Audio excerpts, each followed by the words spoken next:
Now then, people, welcome back to the Just Joe Football Show. My apologies for being late. We're just waiting on another attendee. However, he is just running a little bit late. So Tobes, Mr. Tapping Tobes from the Big Six Show, will be joining us very, very shortly, I hope, anyway. But we have got the regulars in the house. Of course, we've got Mr. Matt Hayes from the Tottenham blog and Corey from the West Ham way. Oscar is, I don't know, he was at Liverpool last night. He actually went to the game, so he's probably... I don't know. He's on some sort of watch at the minute. Probably him and his dad in a darkened room together. You know what I mean? So I can forgive him not wanting to come on tonight after making that trip. Yeah, we will talk about that. We're going to talk about Conte, of course. Honestly, in the lead up to this video, like doing it, I've just been going in here, Antonio, because obviously I watch the Big Six and them videos, and it's always, you know, when Skullfuggery does it, and there's just clips of Tobes going Antonio, and I just think everything that's happening with Conte at the minute, yeah, you could have predicted it, really. I think we're going to talk about Spurs, obviously. We're going to talk about Leeds United, the relegation zone, and what's going to happen with that, because there's some big games this weekend. And then, of course, we'll finish probably with the top four, because we've got a huge game in that race as well, which one of them's currently going on at the minute. Arsenal are currently being beat by Wolves 1-0 at the Emirates as well, so that's a huge one. But do smash a like on the video, subscribe to the channel, get your comments in, and, of course, hit that notification bell. And, yeah, make sure you subscribe to the other lads' channels as well, West Ham Way and Matt Hayes Tottenham blog. And, of course, Tapping Tobes when he does join us. Let's start with you, Corey. How are you doing, brother? How's things? I'm good, mate. It feels like I've had a nice little break from the football. It's not it's not getting under my skin. Every time we have to play a midweek game, mate, it gets right on my nerves. But, yeah, I'm all good, mate. Bit ill, bit tired, but usual stuff, innit? Yeah, I'm there, man. This was me. Oh, you can't see it because of my green screen, but I'm on the Lemsips, man. I was there last night doing the watch along, sniffling all through, man. People were giving me all sorts of herbal remedies in the chat, man. Try this, try that. So yeah, bit of a mad one. Welcome, Torbs. How you doing, mate? All right? Yeah, I'm good, man. Sorry for my lateness, man. I was rushing back. Rushing back home. Sorry, my bad. Don't worry about it, mate. I like the jacket. It's nice. It is nice, but unfortunately, the team that's on it isn't nice. So. Yeah. Well, let's talk about it, because I wanted to start with that. Obviously, Antonio Conte yesterday, after the Burnley result, which for myself I was absolutely raging with at the time, because obviously we were getting. I think it might have only been 3-0 at that point. To be honest, it was the last 10 minutes when we conceded the next three and ended up losing 6. But obviously, you know, Hughes getting beat by Burnley was a bit of a shock. Maybe not so for Hughes, but I felt after the City result, you would go on a bit of a run and certainly beat Burnley anyway. But it hasn't done us any further, and now, you know, the gap's 3 points. But afterwards, Antonio came out, and I think it was Sam Matterface he did the interview with from Talksport. Yeah. And saying, you know, I sort of agreed with him about the whole, like, I don't know if that was the same interview, but when he was talking about, you know, it's the players are always the same, but the coaches are the ones that are changing. But he was talking like he possibly was going to walk, and then, you know, we're here today that it was scripted and it was meant for the players. And I don't know if I agree with that, because if that was the whole intention, then why do it in the first place? Because the players read and see the media like we've been told it's fake anyway today. So doesn't it have a sort of adverse effect? It seems a bit of a strange one. But yeah, who wants to start us off, Matt or Toby? What's the thoughts? I feel like we might have different opinions, you see. We'll let the guests go first. Yeah, Matt, go on. Oh God, I'm going to rant now. Look, it's starting with the performance, because it's important to note just how bad that was. Like we were absolutely abysmal, and it's been even since towards the end of the patch year. And I always say that on here, we struggle to break down low block teams, and it's the same problems we have, and the same problems that haven't been identified and addressed in the market. But the worst part about that, and I'm sure Tobes will agree, is that we kind of all expected it. not even that we expected, but none of us were surprised that happened. And the whole mentality, the whole mood around the Tottenham fan base after that win against Manchester City, of course, the initial buzz of what was an extremely magical night and an incredible performance, not only in terms of quality, but in terms of grit and determination as well, to get that victory. None of us were surprised that we came out of that game last night with the defeat, and none of us were surprised with the manner of that defeat. And that needs to be said first and foremost, that the problem last night was the players. The problem last night is the issues that still haven't been fixed by the board in all the different managers they've had, all the different transfer windows, all these different targets that we've come close to getting. The problems are absolutely the players and the board. But Conte did not help things last night. And I feel like I need to put out a disclaimer that I still think he's one of the best managers in the world. Because I tweeted something to this like this last night, and everyone was immediately coming back saying, how can you think Conte's a problem and how can you want Conte out? I absolutely don't. Conte is the best opportunity and the best thing that has happened to this football club in my time supporting them. He is one of the best managers in the world. And I still have faith in him that he can turn this around, despite him saying that maybe he's not good enough. But what I have a problem with, and what I will criticise him for, because he's not invincible, as some Spurs fans seem to think, he can come out after a victory against Manchester City and say, this is one of the best squads I've ever worked with. You know, I'll come into this training ground with a smile on my face because they're players, everyone here wants to improve. Ultimately, what that was doing was killing a 10-day media storm or 7-day media storm after that defeat to Wolves, in which everybody was saying, Conte wants to go. Conte isn't happy. He's going to walk. He worked so hard. And I think the players and the whole narrative surrounding the football club worked so hard to kill down those media things that were maybe being fueled by Matt Law. And it worked out really well, because even the pre-game press conference for this game against Burnley, Conte was coming out with some brilliant one-liners. You know, he was talking about how much he loves Kane and all that. But then for one defeat, despite the manner of it, to come out and say, oh, the club need to assess my position, the results stay the same because it's the same players here, despite the managers changing, and everything was so critical and everything was so negative. And ultimately, a lot of Tottenham fans went to bed last night wondering if Antonio Conte was going to be our head coach this morning. And he still is, and it looks like it is business as usual. And I wanted Antonio Conte not just for how good he is as a manager, but how he won't take crap from the board, and he will hold them accountable for their errors and for their mistakes. But you need to do that in the right manner. And for me, the manner in which he did it last night has ultimately affected this club in a negative way for the rest of the season.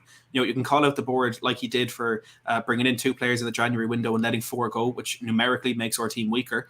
But you can't come out and say these players, you know, they're the problem here. The results don't change. But ultimately, those are the players that we are relying on for the next 3 months to get us to the level that we want to be at. Whether Conte thinks they can do that or not, whether he believes he can get the best out of them, for me, is completely irrelevant. We need these players to try and get us into the Champions League, to try and get us into the Europa League, whatever it is. And coming out and saying stuff like that, we've learned in the past, especially under Jose, that this squad doesn't respond well to that stuff. And this squad, as they have done for 3, possibly 4 managers now, will down tools to get you sacked. I think he's playing a very, very dangerous game, and I think it was a very, very bad time to do it. Boom. Loads in there, man. Loads in there. I see Corey and myself sort of like chuckling through. But this is no joke, is it, Tubbs? I can see you're not happy, man. No, I'm furious. I've just having to travel all the way there to watch that rubbish was ridiculous. And it wasn't even rubbish because like it was the worst performance ever. Because when I look at performances, I think I can name at least like 5 performances this season that were worse. But it was bad because the age-old issue cropped up for Spurs, which is when we have loads of the ball and we're dominating apparently, dominating the ball anyway, we can't do anything with it. The ball's is slow, it's side to side, plays are static, no one can take the ball in the half turn, no one can go past players. It's just the same old repetitive nonsense, and it results in us not being able to create any consistent goal scoring opportunities, which is what you ultimately need to win the game of football. But I just think, I personally, I'm all here for Conte's comments. Matt makes a good point around the timing, maybe the way he's going around it, but I honestly don't care about any of that, man. I'm tired. I'm tired of us having to smile, grit teeth, and go through the same nonsense with these players. We've been doing it for the past 3-4 years now. I'm tired. I literally am tired. I'm physically tired today. It was a 9-hour trip yesterday. I didn't get back to London until around 3 a.m. in the morning. I'm tired. I'm tired of traveling to these places and watching this team play. And whilst the timing could be better, whilst the delivery could be better, bro, someone's got to say it. Somebody's got to say it. because let's just say that he doesn't say anything. Oh, we lose, and then he just smiles through it and grits his teeth and says, "Oh yeah, okay, cool. It's another loss, but I still believe in the players and stuff like that. This is that and the other, bro." Honestly, I'm not here for any of that. I don't care about any of that. My patience with this squad has run its course. Like, I have none. I don't have any patience with this team. And as a match going fan, especially as well, why should I? Why should I? So, like, I don't really get. Me personally, I don't have an issue with what Conte said. And when I'm looking at what he's actually said, I don't see it as him asking to leave the club now. I see it as him sending yet another message to the powers that be that the position you've left the club in is not good enough. He's basically telling him, like, bro, look at what you've left me with. It's stung us in the arse yet again. You need to do something about this in the summer because we can't continue operating this way. Literally said managers change, but the only thing that doesn't change is the players and the results. So, me personally, these players, the time for being nice, putting an arm around them is gone. I don't care for that shit anymore. Honestly, sorry, excuse my French. No, don't worry about it. So good. I don't care about that anymore. Pochettino had an arm around these players. What happened there? Jose Mourinho, we got onto him when he was digging out one or two players there. What happened there? Nuno had his arm around these players. What happened there? How many times are we going to keep defending these players? The problem is that we still have to, like, look at what Matt said there. We have to try and get top 4 of these players. That is a problem in itself. We're working up against a current that we can't control. We're trying to get top 4 achievement, top 4 place without a top 4 squad. And whilst that isn't impossible, it certainly is difficult when the same players keep doing the same things over and over and over again. So for me personally, I don't care how it's perceived. I'm happy that he's saying these things because someone needs to say it. Somebody needs to say it. They need to know that going to Burnley away and losing with only getting one shot on target is not good enough. They need to know that. They absolutely need to know that. So for me, I don't care about no squad disarmament. They're grown men. They're professional football players. You shouldn't even need Conte to go out in the media and tell you that. You should know that it's a shocking result. It's a shocking result and it's an unexpected result. So as far as I'm concerned, I even want more. I even want more because that was one of the drivers for me with Antonio Conte. Him coming in, they knew the type of manager they were getting into bed with. They knew the type of manager. They knew that he is explosive. He's not going to take shit from anyone. He's going to be outspoken when he needs to be outspoken. And yes, it may seem like he's flip-flopping. 1 minute he's saying good things, 1 minute he's saying poor things. But again, that's reflective of the team. This is not a consistent side. This is a side that literally just beat the champions 4 or 5 days, and yet the Burnley loss was our 4th loss in 5 games. We're now same amount of losses as Burnley. Same players disappointing us time and time and time again. And yet they're going to be the same players that this club will force him to work with in the summer. The same players that they forced Nuno to work with. The same players that they forced Mourinho to work with. And Pochettino. So for me, I'm content with what he's saying, and I hope he continues. I want him to scramble. I want him to scramble shit. I want them to be panicking behind the scenes. I want them to do that because they need to know that the current product that we have in front of us is not acceptable. They need to know that. And if fans aren't gonna, if we as fans we don't have as powerful a voice, then I would rather our manager say it. Hear it from the horse's mouth. Would you want him to name and shame like certain individuals within the squad? No, I don't think he doesn't need to name and shame, but you just see it, right? You see it. We know the players, right? Yeah. Ryan Sessegnon couldn't beat a man to save his life yesterday. He couldn't cross to save his life. We know the players. Harry Winks came on the pitch, and what did he change? Lucas Moura came on the pitch. What did he change?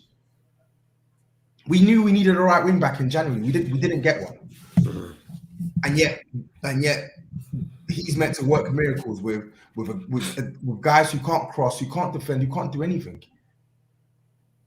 Nah, man. No, I'm not having it. I'm not here. I'm not here for all these niceties. I'm done. I'm done with it. They don't deserve that, bro. They don't deserve that. It's fair. It's fair, Tubbs, man. Yeah. I don't know what more to say. Really, we've had a super chat coming from Liam Moore. It says, "I think Conte has fired a rocket up the players behind. Even though I do think he's gone about it the wrong way. We will see a reaction from them on Saturday." Matt, are you expecting that? I know as a Leeds fan, seeing you get beat by Burnley, I'm like, oh man, they are going to react on the weekend. We're going to be on the end of a hiding, and everything will be rosy again at Spurs. Are you thinking that'll be the case? To be honest, I never know with this squad. You know, when the majority of squad's kind of getting something like that from the manager. And look, to be honest, if I'd been reading what Tobes was saying there on Twitter last night, I may have a different opinion of it. Like that's kind of made me question my own stance the way he was talking about it there. But I completely agree that everything Conte said was right. But as the super chat says there, I think he went about it in the wrong way. And he can say everything that needs to be said behind closed doors. But I think there does need to be a bit of not beating around the bush, but you don't need to say everything you say behind closed doors. You don't need to say that in public. And I think the players will feel the same. But I think if we do get something off Leeds, it could be like we were saying pre-stream there, that it could just be that Leeds' system plays into Tottenham's hands. Because when we counter-attack, we are most of the time unstoppable. When it's Kane playing that quarterback role, pinging the ball up to Son and Kulusevski, as we saw against Manchester City as well, we can beat anyone on our day as we did. And I think Leeds and that, maybe naivety isn't the right word, but the way they play against these big teams could play into our hands. But there's nothing for me from what I've seen from this squad, from the likes of Harry Winks, to say that Harry Winks in that game last night against Burnley was one of his worst performances in a Tottenham jersey says a lot, because he has had a lot of stinkers. And on the right back there as well, Emerson Royale, the end product is nothing. He does not have end product at all, and it's that simple. There's one point when the ball was spread out to Emerson on last night on the right hand side, and Kane came over, stood in his way, took the ball off him, and whipped in the most dangerous cross of the whole game. I think that kind of just epitomizes what's going on in that Tottenham team, who's good and who really isn't. But if Winks is playing, Bentancur potentially out injured. He had a nasty fall in the first 10 minutes and ended up going off at half time. If he's out, Oliver Skip is still out. That's probably Højbjerg and Winks in the midfield. I mean, Tobe's reaction there, I think, says it all. That you don't win games of football with Højbjerg on his current form and Harry Winks on any form in the midfield. I'm hoping Reguilón will be back, because he's been out with COVID. He may not be. There's no reason for us to feel that this team will react in terms of mentality and performance level. Tactically, maybe it'll work out for us, but nah. What I will say is Daniel Levy at the start of this season, all he was talking about, all he wanted was for people to be talking about Tottenham's DNA. And the one thing is, he's got his wish right now, but certainly not in the way that he wanted. That's one way to look at it. Yeah. Liam, says, so Bielsa was right to turn down Harry Winks on loan then. It is a madness, though, if you consider the fact that we've heard from our sources that in the summer and in January he was offered to Leeds United, and both times Bielsa said, not for me. I mean, that doesn't necessarily mean a lot, because, like I say, apparently he turned down Van der Beek, etc. And these, for me, would have improved our side. I even think Harry Winks on the bench might have improved what we've got at the minute. But it is a madness to think that, he was being offered out, yet he's still getting game time at Spurs at the odd occasion. It does seem a bit of a mad one. Luke W asks as well, who changes first, Levy or Bielsa? I don't know, man. I don't think Bielsa does anyway. He's not for changing, is he, at the minute, Bielsa? And I think Matt makes a good point. I can imagine at the weekend Harry Kane being marked by one of the centre backs. They follow him all the way up to halfway. He then just pops a ball over the top, Son's in, and yeah, I'm a little bit worried for the weekend. Tobes, what are your thoughts ahead? I guess I said this to Liverpool fans on Tuesday. The perfect team for them to come up against after City had dropped points, other than Norwich at the minute, seems to be Leeds United. And I think for yous, in order to turn around, the form, because although in isolation, you look at that City result, it's a great result, but like you say, it's one win in the last 5. It's not good enough for a team that are chasing top 4. So what are your thoughts? Is Leeds the perfect game for yous at the weekend? Hang on, mate, you're muted, I think. there is no perfect game, man.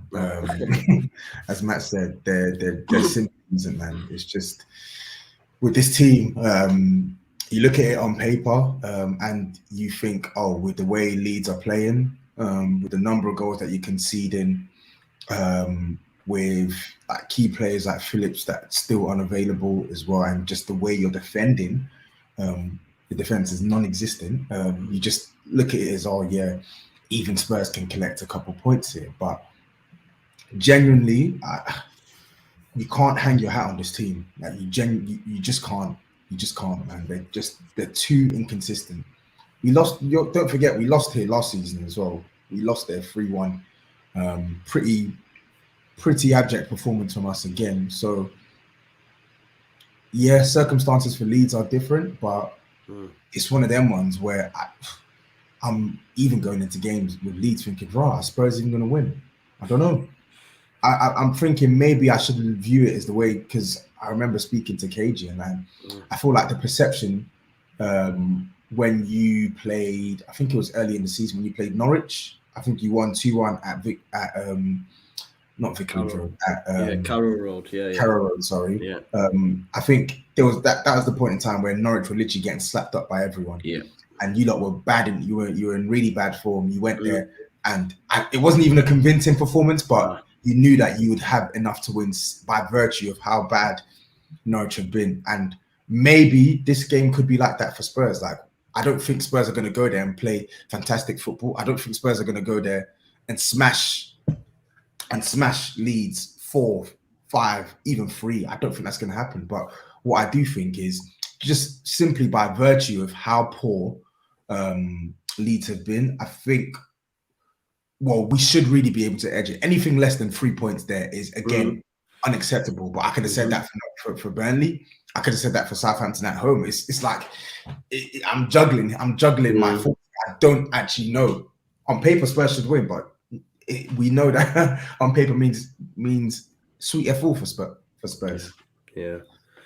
Now, Corey, I know you've been sat on ice there, mate. There's loads for you to Join it, mate. back. I can't really talk too much chest though at the minute. We're struggling, so it's a bit of a mad one, to be fair. It is. But at the same time, I kind of feel that it's been crazy to see Conte's, I wouldn't say demise because it's not true, but how negative he's been after each game and how quick that process has come along. And I think a lot of people felt that would be the case, but how quickly it has been.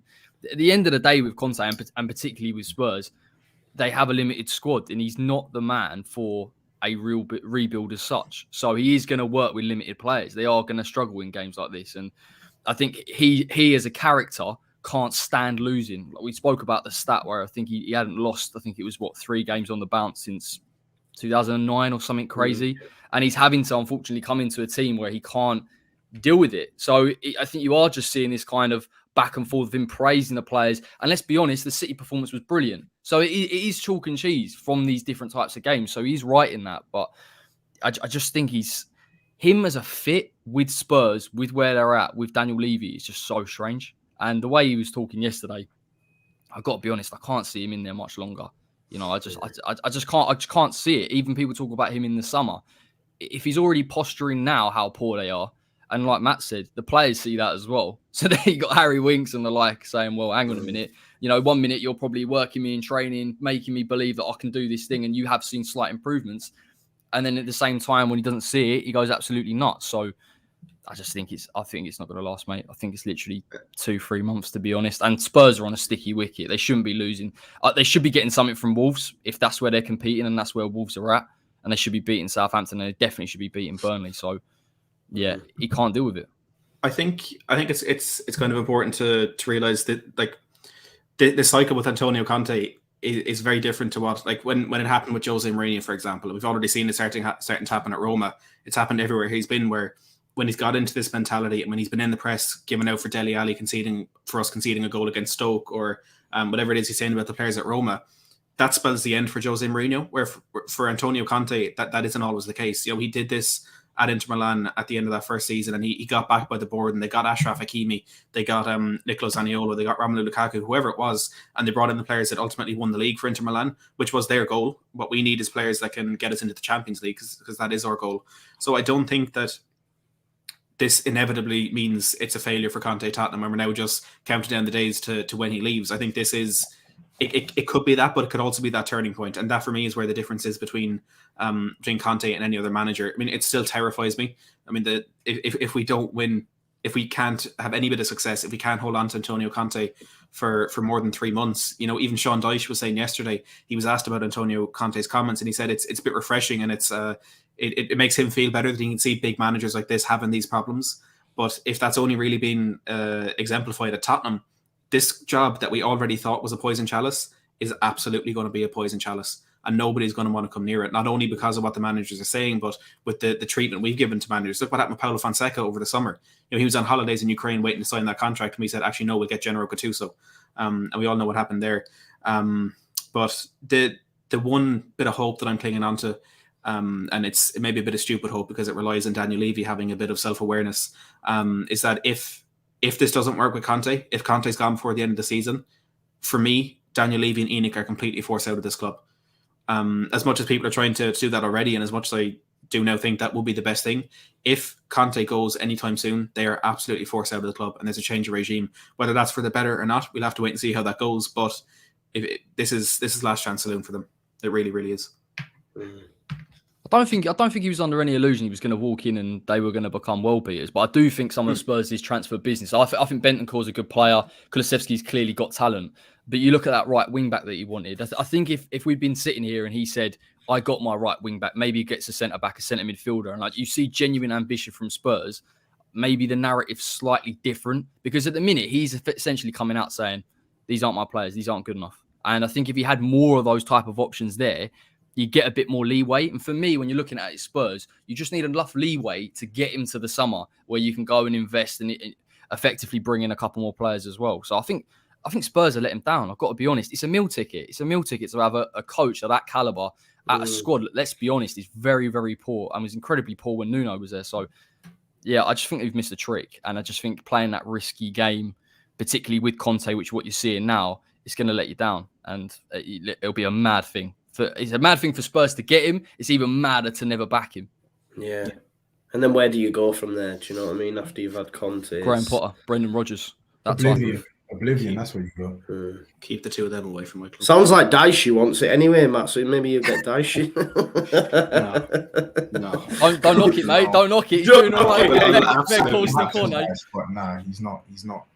Yeah, I like Sean Dyche, but no. Definitely not. Matt, you must be confident for the weekend, though. We've heard Tobbs. Are you confident, Matt? No, really. Not after seeing us getting spanked by Liverpool 6. Nah, man. There's what you got to understand is Spurs have this innate ability to constantly top like their most embarrassing moments. They do it season in, season out, season in, season out. That's probably the one thing that they've been consistent with throughout my time supporting Spurs. Whether we're having good seasons or bad seasons, the one thing they're consistent at doing is embarrassing themselves and embarrassing the fan base as well. So do not be shocked if Spurs go to Leeds and lose. Don't be shocked. We're at the end of February with a negative goal difference. Don't be shocked if Spurs go and lose there, or at the very least not win. But yeah, I guess we'll talk on. I'm sure we'll move on to Leeds in a second. But yeah, of course, we have players that even when we're playing poorly, we have top players that can at the very least take advantage of Leeds' frailties at the back. We have a Harry Kane, we have a Son Heung-min who, when given the space and time, which I imagine they will be given, because Bielsa doesn't really,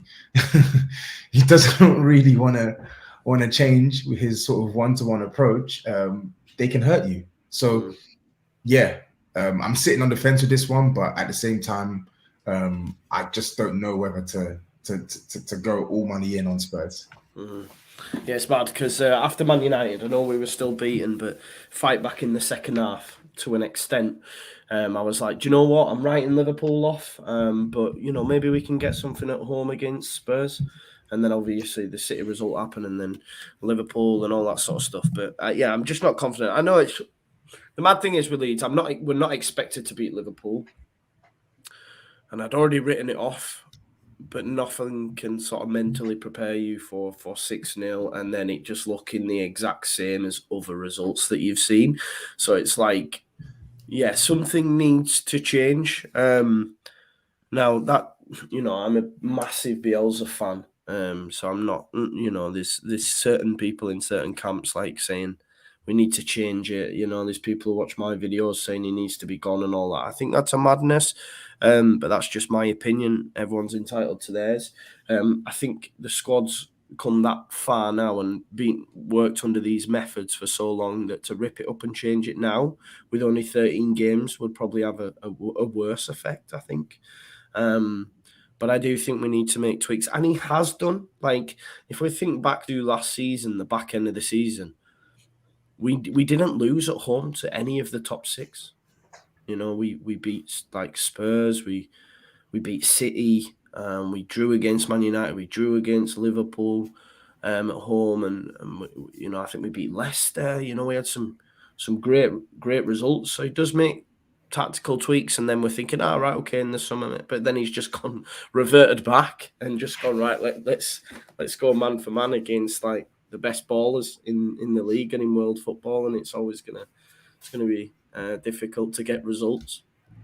So yeah, I don't know at the minute. I am I'm worried. I can't lie, because Burnley getting that results, this I was always counting on there being 3 worse teams, and then sorry, I've just seen a comment there, just laughing. Just 3 worse teams, and that points gap's gone from 7 to 3. You know what I mean? So it's closing, and then Burnley play Palace at the weekend. They might get a result, and we've got Spurs, and I'm not really confident. It'll be an early start, it's an early kickoff, and it's probably going to ruin my weekend. Do you know what I mean? So that's another thing that I'm not looking forward to. I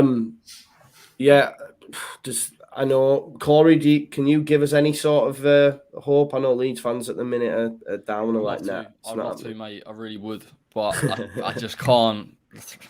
I just don't see it. I just think it's almost that perfect game in some ways for Conte and Spurs just to get that 3 points. I was so disappointed with the type of goals that Leeds conceded against Liverpool, but recently, I just think they're the Van Dijk one we spoke before we came live. It's ridiculous. You can't let someone just to walk in the box. Anyone could do it. Anyone could do it. Genuinely, and Van Dijk in the air is unbelievable. So it's too basic, and I think it knocks the stuffing out of you probably as a Leeds fan, because you're going, okay, fine, I can try and look at it in isolation. We knew that these games were going to be tough. To lose them in the manner and to see Leeds this season defensively, albeit you're not solid defensively because of the way that you play, but there's some ridiculous stat with the amount of goals you've conceded this season so far, and there's 13 games left to go. Yeah, we've already conceded more than we had last season, and like you said, there's 13 but Bielsa, this is the mad thing, Bielsa, and I think it's different to say he's got to completely change his style of play. But if you've seen him adapt against these big sides, now's the time for Bielsa really to stand up and say, do you know what? Let's grind out these results. And I don't think it helps. Rafinha seems a little bit out of form at the minute, and you need players like that firing on all cylinders, because that's your match winner. But it is worrying, man. I just don't get why he isn't like putting Rafinha at the forefront of his plans currently. Like, what is the outside looking in? What is the reason behind that? Like, why did he get dropped in the Man United game? I didn't understand it. He's been rubbish, Tobbs. He came back from Brazil duty. He's looking at, he's been on fire at Brazil, and probably Brazil are looking, right, let's build our national side around this kid. Do you know what I mean? He's been that good. And then he came back. He was rubbish against Villa, rubbish against Everton.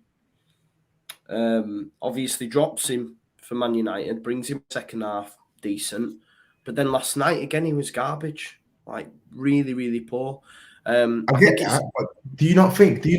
I get that, but he's literally your best player. Like Harry Kane plays poorly for Spurs, and I remember people saying, "Oh, maybe he should be dropped." Son goes through these purple patches or whatever, but when you're in the position you're in, and you literally have the players that you could drop these guys for aren't good enough. Yep. For me, it's unfathomable that you bench them. And when I look at your team, there are so many players in your team that have been so poor this season. I look at like Luke Ayling, for instance. I think I see him get torched quite a lot of times, and he plays constantly. Yeah. Junior I Firpo, think I've seen him get rinsed several times, and he gets a couple minutes as well. Yeah, I think the thing with Rafinha though as well, he's not obviously doing what's suggested from him defensively as well, and I think that's why it was changed against Manchester United for the first half. There's a moment, if you look at it'll be their first goal where Stuart Dallas, it's a handball, but Stuart Dallas at that moment in time is having to deal with Robertson and Diaz. Rafinha's nowhere to be seen. So I think afterwards as well, you see Dallas like have a word. There's Rodrigo goes over as well. So maybe it's from that standpoint, but I do agree with you, Tobes, in that regardless of how poor he's playing, if you need someone to come up clutch, I guess he is that guy.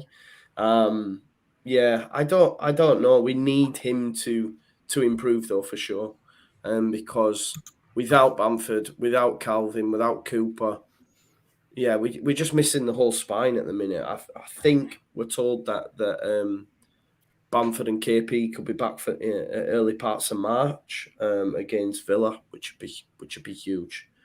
Kevin Phillips has been out for ages, man. I think that's had a huge impact. Like I know you lot weren't playing well, like fit, but that's had a huge impact on your squad. And for me, not having that consistent goal threat in Bamford for pretty much the whole season, let's be honest, I think you can't ignore the impact that will have, because when you look at the standings, I think you just got to ask KG to hear my thoughts on Dan James. But admittedly, Dan James has actually stepped up to a certain extent in probably the last like couple of weeks when I've watched him play. Probably even longer than that. At least he's trying. Do you get what I'm saying? And you have players like Tyler Roberts who, it's like there are certain players where genuinely you may as well just be playing with 10 men. And I look at Tyler Roberts as that type of player. Rodrigo, I remember when you lot signed him, I did a piece for Sky Sports saying this is 30 million that hasn't been spent wisely because Leeds need goals, and you're coming up to the Premier League and you're buying a guy who's injury prone and has never been prolific. And Rodrigo, I don't care how many fluky corners he scores, he's just not a goal threat. He's not good enough. So I sort of sympathize with Leeds, but then at the same time, you had the January window to rectify some of these issues, and you didn't make any changes to your squad, which was scary to me. Like, what's their view? Like, do they not think that Leeds can get themselves into a relegation battle? Because right now they're in one. Yeah, I think so, mate. I think even the summer wasn't good enough, if we're being totally honest. We brought in Dan James, but I think a lot of it is in terms of where the club's thinking was. We finished 9th last season. We spent quite a lot of money in that first season up, and a lot of them were injured. So the thought process was, this time around they won't all be injured, and therefore we can improve that way, if that makes sense. Do you know what I mean? We've bought a lot of players. They only really played together a couple of matches, so they've looked at it and gone, we don't really need to change it, because if everyone stays fit this season, then they're all like new signings kind of vibe. But I hear it, but do you not think they haven't stayed fit? They haven't stayed fit, so it is an issue. And in January, we should have done business, but you know, whether it's Bielsa, because Bielsa will only take a specific type of player. We were linked with Brendan Aronson, etc. Like say, apparently he turned down Van der Beek, Winks, etc. But so there's a problem with him in that respect. But there's also a problem with the club in not giving him the correct players, because it seems like it was only Aronson. He was like, "Yeah, I'm good with that one." I just think, but I just look at Leeds as like the core makeup of your team, and whilst you did great last year, and yes, injuries won't last forever. I think there's the age-old sort of second season syndrome, and two, this league is fast-paced, it's unforgiving, and I look at Leeds' squad, and I think the quality level, in my opinion, can definitely be improved upon. I look at your squad, and I think for considering where you finished last season, I think you punched well above your weight last season, and I think for you to maintain that, keep the likes of Rafinha happy, and go from strength to strength, you had to bring some genuine quality into your team. Like you're still relying on a lot of players that you had in the Championship. And no disrespect, I think they can do their jobs for you as and when required. But this league is ruthless. You have to strengthen, or you'll be left behind. Yeah, and that's proved to be the case, bro. And that's why, as well, like that's why there's no other coach for me than Bielsa, because no other manager gets what he's getting out of them. Because you are right, like technically, a lot of them are not great. You know, we did need to improve. We haven't. I agree with what you're saying. But we have to. For me now, we're in a position where, for me, it's got to the hoping and praying stage. I know we've still got 3-point gap, but last night was like crushing for me. So it's like, right, okay, we need to hope that things got away as long as we stay in this division. Because someone even made the point to me last night on the watch along, said, you know, we should go down, reset, and come again. And I'm like, yo, this is Leeds United.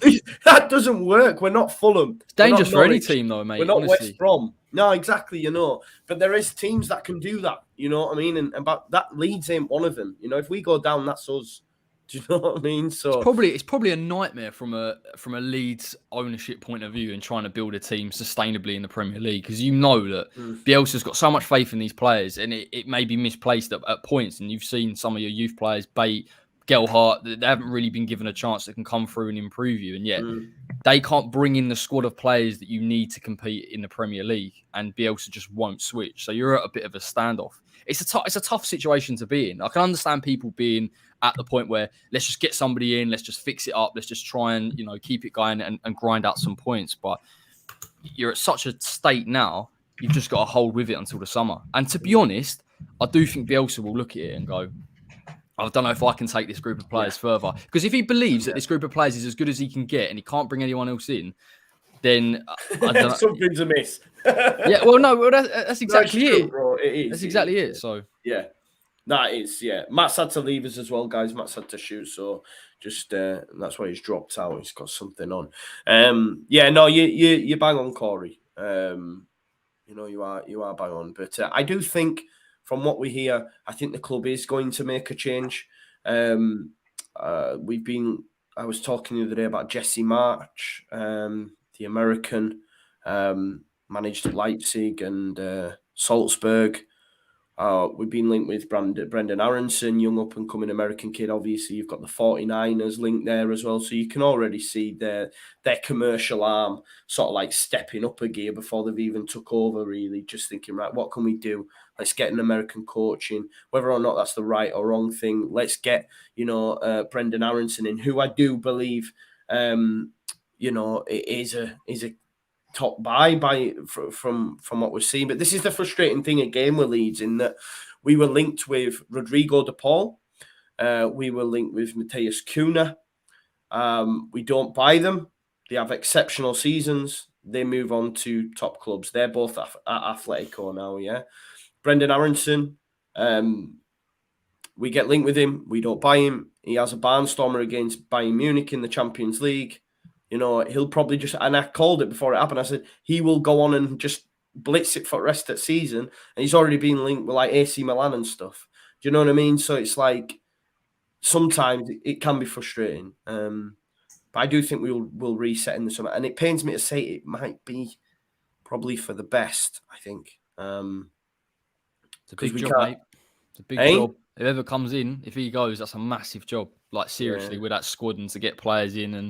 And then you look at someone like Rafinha, he's probably off. I think I just can't see him sticking around if one of the big clubs comes sniffing. So there's so many things, mate. It's worrying, man. And it can go either way. I mean, I know Palace haven't been great and they're not out of the woods, but, you know, I'd say that in terms of managing that transition from Hodgson to Vieira has been all right. It's not been, they're not completely out of it. So they started amazing, didn't they? But it has sort of slowed up a little bit, but they're still going to be all right, aren't they? But look how tight it is. What was it, 20th to 12th? There's like nothing really in it. It was like 12 points. Mate, it's more interesting than the title race, to be honest. Yeah, exactly. Until the other day. To be fair, the league has like really come to life all of a sudden. Obviously, the top four races on. That was the only thing at one point we felt. Now the relegation scrap's blown wide open, and then you've got the title race as well back on as well. But just on the relegation zone, for me, and I did say the bottom three was locked in. Obviously now Burnley, yeah, it's not happening. But I still think Norwich and Watford will go down. But I'm trying for my own sanity to look for another team, obviously, because I don't want it to be Leeds United. And there's a big shout for Brentford. Obviously, Brentford are ahead of us. They do have a couple of games in hand. But they've won 1 in the last 10.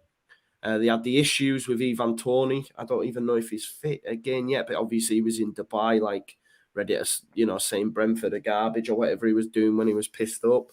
But things aren't going well there. And they now have Newcastle at the weekend, and then that's followed up by Norwich and Burnley, I think. So, so a massive sort of couple of games now for Brentford. And there's a little part of me is like thinking, I want them to get beat by Newcastle. Do you know what I mean?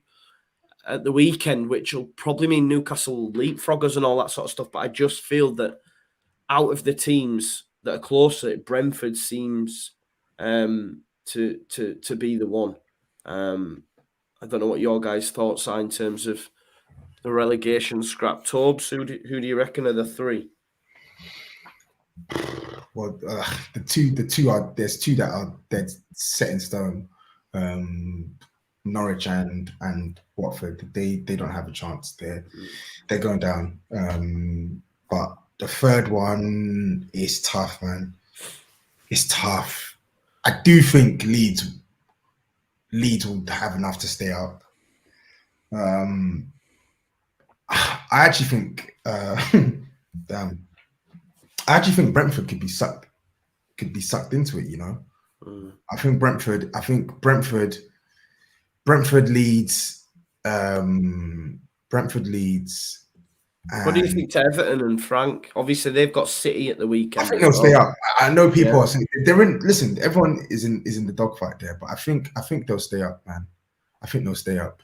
Everton. I think you guys, though, you're definitely genuine threat of going down, but I don't think you will. Yeah, mate, I was proper. You asked Corey, I was like, it's not happening. It's not happening. But that game last night has just shook me. I swear to God. Corey, what about you, mate? Brentford. It's Brentford, innit, man? We've got to see how they get on at home against Newcastle. If they lose that, then you start to think, okay, right. But if they get a win, then that really puts some daylight between them and Newcastle, etc. Yeah, I think on Newcastle, I feel like they are. It's a bit early to say, but it does feel like they're out of it. Like, I watch them play, and I think that's not a relegation team. Mm-hmm. There's enough quality, there's enough organisation, there's enough of a goal threat. Brentford are in free fall. I think the thing with Brentford is, you mentioned about Toney not playing. The sort of ace in the pack might be Christian Eriksen. It may be, and the only reason I say that is because if they are in a game that's tight, and you've got that type of quality from a free kick or a set piece, and we know that their quality from set pieces, if they can hold out and nick something, then they will. And that's kind of the way that they've been playing all season. So it kind of depends on that. But I definitely feel between you, Brentford, I think Everton could be in trouble as well, to be honest. Bro, we've got Brentford last game of season. It's a big game, man. Away as well, man. See, but the main thing with Leeds, though, I say this all the time, is if you turn up, and the problem is this season, you haven't done it regularly enough. You've done it for 45 minutes or 30 minutes here. It's never been over the 90 minutes. I genuinely believe if it came down to that, I do think you'd turn up. I just can't see it. I think you'd bring your fans there, or obviously Brentford would be up for it as well. But that's what I mean. That's why I feel like Leeds, it's just on kind of what we've seen last season. Yeah. Try not to worry, mate. Don't let it keep you up. Is really bad, man. It's really bad. It doesn't even matter how well you're playing. Like, you just teams just have, like, they're just always given chances to score against you, no matter how well on top you are in certain matches. And that's an Achilles heel. Like, Man United know all too well how much of a hindrance that is. Yeah. It's mad because, like you said, this is the thing. We're in games. We were in that game against Liverpool for 15 minutes. I'm not under any illusion saying that we were going to get a positive result, right? But we were sort of in the game, and then we just fall to bits. Click, can't pass the ball 5 yards, straight in penalty, and then it was just right. Yeah, we're done now. Game over. might as well finish it there. Do you know what I mean? So, but It's like just you a say, weird. it is. Go on, Sorry, Corey. mate. It's just a weird feeling. When I watched that Man United game, I thought you were all right. I never felt like, Yeah, oh, they're on the ropes here, or they're getting absolutely yeah, battered. I kind of felt it was even-ish. And then Nah, Maguire, first half it was all Man United, man. yeah, All but Man. but then you see the nature of the goals they concede, and you go, oh, is that it? Do you see what I mean? It's like it's so easy just to jump from a set piece and just. I yeah, mean, Llorente for that with Maguire was just. I yeah. mean, It's it's a terrible. joke, mate. Yeah, I agree. I do think that Man United game, though, I think it was Dan James with the header, has an opportunity to make it 3-2. I think if we go 3-2 up in front, we win the game just with the momentum, the crowd, everything, but wasn't to be. And then Fred went up the other end and scored. Do you know what I mean? So, What do you think of Millier at a minute? Not good, bro. Really not good, and that's hard for me to say because he's been one of the stalwarts. But I don't know if it's a confidence thing. He just his selection when he's in terms of his distributions way off the mark as well at the minute, which hasn't been the case. I think he really shrunk against Manchester United in that respect. I don't know if it was the crowd or whatever, but his selection was poor in terms of this is what he gets it, yeah, and you're like, right, release it, and he'll no, and then when he does release it and clips it out to the winger or the fullback, they're just getting beat in the air. Do you know what I mean? Or it goes straight out for a throw, and then we're straight under the cosh again. So it's not been great from Meslier, definitely not. I just find it weird. Every time he attempts the same ball on the wing, you know what's coming. So every opposition will know what's coming. And it's not and it's not even pinpoint either. And I just think it's tough for him because you look at your backup keeper, he's never going to push him. And he's still a young keeper in a defence where he's going to concede loads of shots all the time and he's still learning. It's just a bit nuts for him. But I do think he's a genuinely good keeper. They're just elements in his game that, again, distribution's not really there. I would have expected it to kind of develop a little bit more. You know, mate, we've just gone to pot. I was calling him France's number one last season. I was calling Pascal Struijk, Virgil van Struijk. Now look at us. Do you know what I mean? We're done, man. That's you, mate. You're getting out the passports. I know, beating us. Come on. Do you not think? I think Meslier distribution is a point to consider, but I think with him, I really like Meslier, man. I think he's a really good goalkeeper, and for all his distribution concerns, he's a really good shot stopper, man. Yeah. And I know he's made a couple mistakes, but I think he's just getting overworked. Like he's just facing way too many shots. I don't think he really gets much protection, man. I'm not saying for once. I do agree with you. I do think he is a good goalkeeper. It's just of late. But then again, that's the thing, isn't it? Like the whole form of the team is just down. You know, where that's the situation we find ourselves in. Even the luck thing, like even yesterday. I mean, maybe you could argue the Dallas penalty is unlucky with his hands, and just like when Meslier comes out and makes a decent save against the Origi, it's brave, but it just loops in the air and falls straight to Mane, and he's got an open goal, you know. And it's when it's against you, man. So. Yeah, but look, man, we'll be all right, man. We will. I know we will. Come on now. When it rains, it pours. We've got to be, haven't we? We've got to be. Can't deal with relegation. Let's talk about the top four race. Then we'll finish up with the top four race. Obviously, as it stands currently, Wolves are still beating Arsenal 1-0. People have spoken about them as an outside pick for the top four for quite a while now. Doesn't look like they're that much of an outside pick anymore. Obviously, they're beating Arsenal as it is. If it stays like that, they'll have 3 points behind Manchester United with the game in hand. And they play the Hammers at the weekend as well, Corey. Hammers in a bit of free fall. I looked at an actual predicted table the other day, today actually in the car, just to see where people had leads. And we were 15th, by the way. But I was trying to find one of them supercomputers, you know, when you put in the results and then it maps out what. But I couldn't find one anyway. But on this predicted table, it did have West Ham in 8th, because I was like, oh, Corey, man. Because we've been talking about that, about you potentially dropping out. If you told me that before the season, I would have taken that. But now, like, just because of the way it started, it kind of just hurts a little bit. Yeah, I'm not looking forward to it. I'm genuinely not. I think Wolves are a fantastic team. They did a job on us really probably from the 20th minute onward when we lost 1-0 at Molineux, and I think they've even improved from there. And looking at the fixture list, we've obviously got Wolves, and probably granted we've had a week off, which is a bit of a luxury at the minute. We've got Southampton in the FA Cup on Wednesday, Liverpool away on Saturday, then the Europa League. Like, these next couple of weeks are going to murder us. And I've just seen Soufal. Soufal's been really poor recently. I do feel bad because I've dug him out a little bit. Well, rightly so, I thought, but he's had a groin injury. He's been carrying it, and now they've just taken him out and said it's got that bad that he's got to go. So it kind of feels like Moyes playing players through injuries. I think Dawson apparently has got one as well, and obviously he's played well. We're on bare bones. We're on bare bones, and he's got to make. I don't think we go into this as favourites, to be honest, and I don't really even expect us to win. A win would be ridiculous, but I do expect him to twist a little bit in terms of options, whether it's dropping Antonio, whether it's dropping Souček, whether it's a change in system. There has to be more energy. Something's not working at the minute, so I would like to see that, but my brain tells me Moyes won't change from what he already knows, and he'll just try and persevere. But I think the problem is even the atmosphere is getting frustrating at the ground now. Everyone can see Antonio. Someone brought up a heat map of Antonio in his first game against Newcastle this season versus now. It's incomparable. It's not even the same player.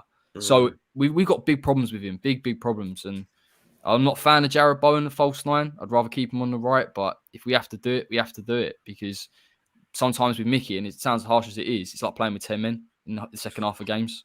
Can't have it. No disrespect to him. When he's on it, he's absolutely on it. But when he what dips, do you put it down to, mate? Is it just getting overworked? Too many games? What? I think it's a bit of everything. I don't actually think in his career, well, since he joined West Ham, he's always had niggly little hamstring injuries, which is kind of what goes. But he's definitely adapted. He's definitely not as... I think he actually is instructed to not be as explosive when he comes back from injuries. That's part of it. The amount of games he's played this season is more than I can remember him playing at West Ham consistently, even when he's been out of form. And then the fact he's gone with Jamaica, he had a couple of qualifiers there and they didn't get through in the end, but it's just added unnecessary load on him. And you could blame Antonio, and if you watch the games, you would. But at the same time, you do think, how can a football club in the Premier League have one fit striker that really isn't even a striker? It's unbelievable. It's so short-sighted from the club.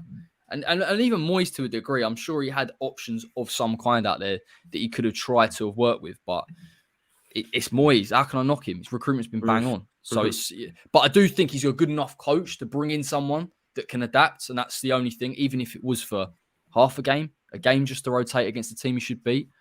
So I think that's kind of where it's gone wrong for Mickey. But it's a little bit sad at the minute, to be honest. There's a lot of players out there that were brilliant at the start of the season. They're just gassed. Well. There we go.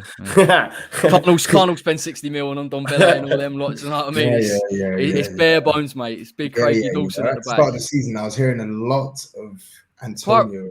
Quite rightly so. Mad Antonio chants at the start of the season. But boy, okay. It's fine. Listen, I don't dislike Mikel Antonio, but performances have been awful for since December now.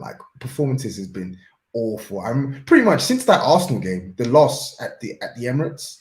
Jesus Christ, I've lost count of how many stinker Antonio performances I've seen. He doesn't really he's not bringing others into play as well. He's not really putting any pressure on defenders, and of course his goal threat is non-existent right now, and maybe that's down to Moyes' tweaking, because I saw Dan Lawless talking about how for some reason Antonio's taking up wide positions now, not really occupying spaces in the box. But yeah, he's just been really bad. I got theory on that. I think that's overplayed a little bit, because I think he's always played in wide areas and it was never a problem at the beginning of the season, but it's his energy to win duels. He was winning duels to a degree, or at least attempting them in the first half against Newcastle. And Ben Rama was getting more in the game of Fornals and Bowen. It's mad how much we're dependent. The attacking midfielders are dependent on Antonio. When he's not firing, there's no player to play off. There's no player to hold the ball up. They just look lost. We're not a team that's going to play through the lines and keep possession in a certain way. We need to be direct, really, and work from there. And you're right. Antonio has been so far off it. It's been a bit of a joke, really. So Jarrett's got to turn up. We talk about someone that's done well this season, Jared Bowen. He's got to turn up. First time in a while, he didn't get an assist or a goal the other day. So before I came live, actually, I was watching a Liverpool YouTube, and they were talking about Klopp being obsessed with Jared Bowen or something like that, mate. So it looks like that one might be back on for the summer, Corey. Just pay your money. Waiting the line. It's worrying though, isn't it? I mean, you talk about Bowen and Deck as well. The fact we didn't spend in January, the fact that it's not guaranteed we can get European football, to be honest, at this point, don't look pretty. I think Ben Johnson as well was really worrying as well, because we triggered an extension in his contract for 2 years. We couldn't agree terms. You haven't been able. Granted, okay, fine, you can't improve your wages with Declan Rice because of what's going on with possibly Chelsea and other clubs. But when you've got a player like Johnson that we're not offering enough money for, that worries me, because that's the future, really. That's the next guy coming through. That's our first choice long-term right back. And we just got to get a March 2023 just to get these owners out. The minute they go, that's it, really. It's just the ticking time bomb. We've got a year left, and then hopefully we can just move on. But I've got a horrible feeling they're going to sell. They're going to sell a Declan Rice and sell up and pocket the money.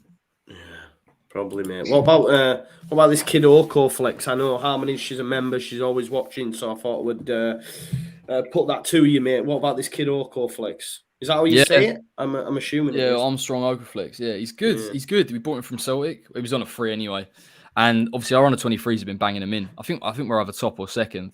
And he's a player that keeps getting on the bench with Moyes. He's the guy that when Yama comes on, it should be Okerflex. And it's just not quite working. But he's definitely got ability. There's quite a few coming through actually under-23s. But this is the time, mate. This is the time when you're knackered and you've got no squad depth. You've got to try and twist your arm a little bit. And someone like him, I don't see anything wrong. I can get centre-backs when people talk about them making risks and being young. If you talk about attacking players, if you're chasing a game or you need a bit of energy, don't see anything wrong with it. Someone said about time Josh has been asking for the last few weeks. My bad if she has, and I've only just picked up on it there. Leave her in the lurch, mate. Over I know, yeah. Madness, yeah. So obviously West Ham, Wolves. Do you think you get a win at home, or would you take? Like, is it at a stage now where you're like, just give me a point now against Wolves at home? I'll take a point. Of course I would. Yeah. Well, I can't see anything from the performances. Genuinely, I cannot see anything. And even if we had to shut up shop and we nicked a goal somewhere, I'm worried we would concede.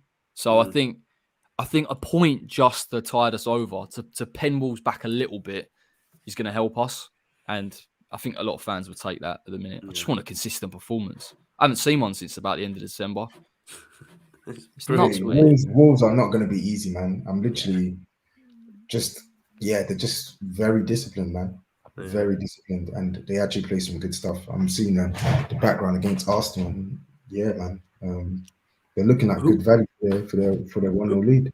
Who makes top 4 for you, Tobes? Do you think Spurs or is it Man United? Man United's driving seat. Not Tottenham. I think Man United will get it, man. I think everyone loves to focus on Man United's run. A lot has been made of it, and yeah, they could drop points there, but like these so-called other teams that are meant to take advantage of their games in hand, etc., we haven't done so yet. So yeah, Arsenal could change that because the Arsenal game isn't over. But again, them being 1-0 down shows you that they're not perfect. They're just as imperfect as the other teams around. Yeah, definitely. So I think Man United will get it personally.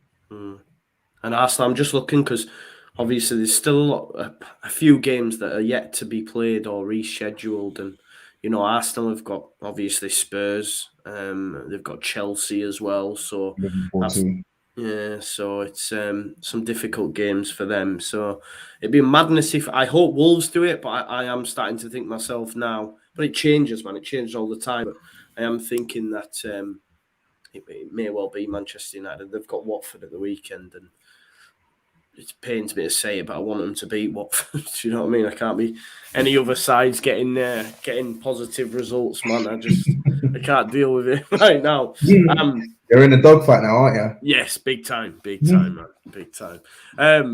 Listen, we'll end it there. I just want to thank you both for coming on. We've had a lot of love in the comments for Tobes. So if you could, please do go on over and subscribe to his channel. His name's in the description on this video, so all you'll need to do is click it and it'll take you straight through to his channel, or alternatively it'll be down below in the description, so make sure you go check him out. He'll be doing, I guess, preview and post-match for the Leeds game. Yeah. So preview tomorrow with your man KG. KG Vision. Yeah.